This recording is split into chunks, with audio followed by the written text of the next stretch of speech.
Rotavator plus ਇਹਨੇ bed ਬਣਾਉਂਦੇ ਜਾਣਾ, ਬੈਕ ਸਾਈਡ ਤੋਂ ਜਿੰਨੀ ਵੀ ਮਿੱਟੀ ਐਕਸਟਰਾ ਲੰਘਦੇ ਜਾਣੀ ਆ, ਪਿੱਛੇ ਬੈੱਡ ਪਾਉਂਦੇ ਜਾਣਾ ਵਾ। ਮਲਟੀ ਕ੍ਰਾਪ ਸੀਡ ਪਲਾਂਟਰ ਕਹਿੰਦੇ, ਅਗਲੀ ਸਾਈਡ ਤੇ ਰੂਟਾਵੇਟਰ ਹੈਗਾ ਜੇ, ਤਿੰਨ ਪਿੱਛੇ ਸੀਡਰ ਲੱਗਦੇ ਹੈਗੇ ਨੇ, ਆਟੋਮੈਟਿਕ ਨੇ ਬੈੱਡ ਬਣਾਈ ਜਾਣਾ, ਆਟੋਮੈਟਿਕ ਜ਼ਮੀਨ ਤਿਆਰ ਕੀਤੀ ਜਾਣੀ। ਇੱਕ ਇਧਰਲੀ ਸਾਈਡ ਤੇ ਇੱਕ ਇਧਰਲੀ ਸਾਈਡ ਤੇ ਤਵੇ ਲੱਗ ਜਾਣੇ ਨੇ। 45 ਇੰਚ ਦੇ ਬੈੱਡ ਬਣਾਉਣ ਵਾਲਾ ਜਿਹੜੇ ਵੀ ਦੋਸਤ ਨੇ ਲੈਣਾ ਵਾ। अस्सलाम वालेकुम पाकिस्तान, उकाड़ा तो खलीफा अफजल ज़राई इंडस्ट्री तो जनाब एक बारी ਤੁਹਾਡੀ ਖਿਦਮਤ 'ਚ ਨਵੀਂ ਚੀਜ਼ ਲੈ ਕੇ ਆਏ ਆ ਜੀ। ਰੂਟਾਵੇਟਰ ਪਲੱਸ ਇਹਨੇ ਬੈੱਡ ਬਣਾਉਂਦੇ ਜਾਣਾ, ਪਲੱਸ ਇਹਨੇ ਜਿਹੜੀ ਫਸਲ ਲਗਾਣੀ ਆ ਤੁਸੀਂ ਕੋਠੇ ਦੇ ਉੱਤੇ ਲੱਗੇਗੀ।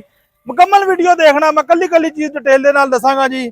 ਰੂਟਾਵੇਟਰ ਹੈਗਾ 42 ਇੰਚ ਦਾ, ਇਹਨੇ ਬੈੱਡ ਬਣਾਉਣਾ ਹੈਗਾ ਜੇ। ਸਿਰਫ ਸਿੰਪਲ ਜੇ ਛੋਟਾ ਟਰੈਕਟਰ ਪਾ ਲਵੇ 640 260 ਦੇ ਪਿੱਛੇ ਨੇ ਚੱਲਣਾ ਜੇ, ਕਿਉਂਕਿ ਪਿਛਲੀ ਸਾਈਡ ਤੇ ਹਜ਼ਾਰਾ ਆ ਜਾਂਦਾ ਜੇ। ਬੈਕ ਸਾਈਡ ਤੋਂ ਜਿੰਨੀ ਵੀ ਮਿੱਟੀ ਐਕਸਟਰਾ ਲੰਘਦੇ ਜਾਣੀ ਆ, ਪਿੱਛੇ ਬੈੱਡ ਪਾਉਂਦੇ ਜਾਣਾ ਵਾ। ਬੈੱਡ ਬੰਨਾ ਜੇ 42 ਇੰਚ ਦਾ, 42 ਇੰਚ ਦੇ ਬੈੱਡ ਦੇ ਉੱਤੇ ਇੱਕ ਸਿਰੇ ਤੇ ਤੁਹਾਡਾ ਚੋਪਾ ਲੱਗਣਾ, ਇੱਕ ਸੈਂਟਰ 'ਚ ਲੱਗਣਾ, ਇੱਕ ਦੂਸਰੇ ਸਿਰੇ ਤੇ ਲੱਗਣਾ ਜੇ। ਇਹ ਜਿਹੜਾ ਪਲਾਂਟਰ ਹੈਗਾ ਜੇ, ਇਹਨੂੰ ਅਸੀਂ ਮਲਟੀ ਕ੍ਰਾਪ ਸੀਡ ਪਲਾਂਟਰ ਵੀ ਕਹਿ ਸਕਦੇ ਆ। ਇਹਦੇ ਨਾਲ ਤੁਸੀਂ ਹਰ ਤਰ੍ਹਾਂ ਦੀ ਫਸਲ ਦੀ ਬਿਜਾਈ ਕਰ ਸਕਦੇ ਹੋ। ਇਹਦੇ ਨਾਲ ਹੁਣ ਦੇਖੋ ਜੀ, ਕਾਫੀ ਦੋਸਤ ਕਹਿੰਦੇ ਹੈਗੇ ਜੀ ਕਿ ਜਿਹੜਾ 42 ਇੰਚ ਦਾ ਚੌੜਾ ਬੈੱਡ ਬੰਨਾ ਹੈਗਾ ਜੇ, ਜਦੋਂ ਬੈੱਡ ਬੰਨਾ ਵਾ ਚੌੜੇ ਬੈੱਡ ਦੇ ਸੈਂਟਰ 'ਚ ਜਿਹੜੀ ਲਾਈਨ ਲੱਗਣੀ ਹੈਗੀ ਆ, ਉਹਦੇ ਉੱਤੇ ਤੁਹਾਡਾ ਜਿਹੜਾ ਹੈਗਾ ਨਾ ਜੀ, ਬੀਜ ਨੂੰ ਜਿਹੜੀ ਵੱਤਰ ਨਹੀਂ ਚੜਦੀ ਹੈਗੀ, ਉਹ ਤੁਹਾਨੂੰ ਗਰੋਥ ਨਹੀਂ ਕਰਦਾ। ਮਗਰ ਪਿਛਲੇ ਸਾਲ ਲਾਸਟ ਸੀਜ਼ਨ ਦੇ ਵਿੱਚ ਦੋਸਤਾਂ ਨੇ ਐਕਸਪੈਰੀਮੈਂਟ ਕੀਤਾ ਹੈਗਾ ਸੀਗਾ, ਜਿਹੜਾ ਸੈਂਟਰ ਵਾਲੀ ਸਾਡੀ ਮਕਈ ਦੀ ਲਾਈਨ ਲੱਗਦੀ ਹੈਗੀ ਆ 42 ਇੰਚ ਦੇ ਬੈੱਡ ਦੇ ਉੱਤੇ, ਉਹਦਾ ਇੱਕ ਤੇ ਬੂਟਾ ਮਜ਼ਬੂਤ ਬਣਦਾ ਹੈ, ਉਹਦੀ ਐਵਰੇਜ ਜ਼ਿਆਦਾ ਆਉਂਦੀ ਹੈ। ਸਾਈਡਾਂ ਦੇ ਉੱਤੇ ਤੁਸੀਂ ਆਪਣਾ ਦੋਸਤ ਜ਼ਮੀਨਦਾਰ ਸਮਝਦੇ ਆ ਕਿ ਵੱਤਰ ਨਹੀਂ ਆਉਂਦੀ ਹੈਗੀ, ਵੱਤਰ ਵੀ ਚੜਦੀ ਹੈਗੀ। ਇਹਨੂੰ ਮਲਟੀ ਕ੍ਰਾਪ ਸੀਡ ਪਲਾਂਟਰ ਕਹਿੰਦੇ। ਅਗਲੀ ਸਾਈਡ ਤੇ ਰੂਟਾਵੇਟਰ ਹੈਗਾ ਜੇ, ਬਿਲਕੁਲ ਈਜ਼ੀਲੀ ਦੇਖੋ ਨਾ ਜੀ, ਬਿਲਕੁਲ ਰਵਾਂ ਹੈਗਾ ਜੇ, ਹੱਥ ਦੇ ਨਾਲ ਚੱਲਦਾ, ਚੈੱਕ ਕਰ ਸਕਦੇ ਹੋ ਤੁਸੀਂ। ਆ ਦੇਖੋ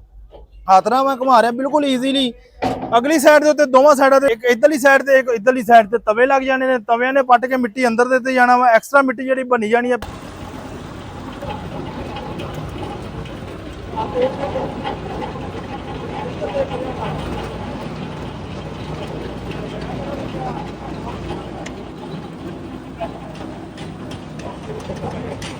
छत्ती फाले वाला रूटावेटर है। नीचे जेडे कटर लगे है 36 फाले लगे ने, वड्डा डमरा लगा है, डबल बैरिंग पाए ने, वाटरप्रूफ हुंदा जे। पिछली साइड ते स्पोर्ट लगाई है, स्पोर्ट लगन दे नाल इहदे नाल पिछे बैड बनदा जाना। जो बैड बनदा जाना है आटोमैटिक इहदे सिरे ते एक सीडर चलना, दूसरे सीडर ते दूसरा सीडर चलना, सेंटर ते तीसरा सीडर चलना। तीन सीडर इहदे चलणगे जी, इहदे तीन लाइनां लगणगीਆਂ, बैड भी बनेगा एक ही टाइम दे विच। नाल इहने ਜਿਹੜੀ ਜ਼ਮੀਨ ਵੀ ਤਿਆਰ ਕੀਤੀ ਜਾਣੀ ਹੈ, ਇਹਨੇ ਫਸਲ ਵੀ ਲਗਾਉਂਦੇ ਜਾਣਾ, ਔਰ ਜਿਹੜੇ ਮੌਸਮ ਦੀ ਤੁਸੀਂ ਫਸਲ ਚਾਹੋ ਬੈੱਡ ਤੇ 45 ਇੰਚ ਦੇ ਬੈੱਡ ਤੇ ਲਗਾ ਸਕਦੇ ਹੋ। ਵੀਡੀਓ ਅੱਛੀ ਲੱਗੇ ਲਾਈਕ ਸ਼ੇਅਰ ਜ਼ਰੂਰ ਕਰਿਆ ਕਰੋ। ਇਹਦਾ ਹੁਣ ਮੈਂ ਰੇਟ ਵੀ ਤੁਹਾਨੂੰ ਦੱਸ ਦਿੰਦਾ। ਫੋਨ ਨੰਬਰ ਮੇਰਾ ਨੋਟ ਕਰ ਲਓ 0345 7545 358, 0345 7545 358 ਇਹ ਮੇਰਾ ਫੋਨ ਨੰਬਰ ਹੈਗਾ ਜੇ।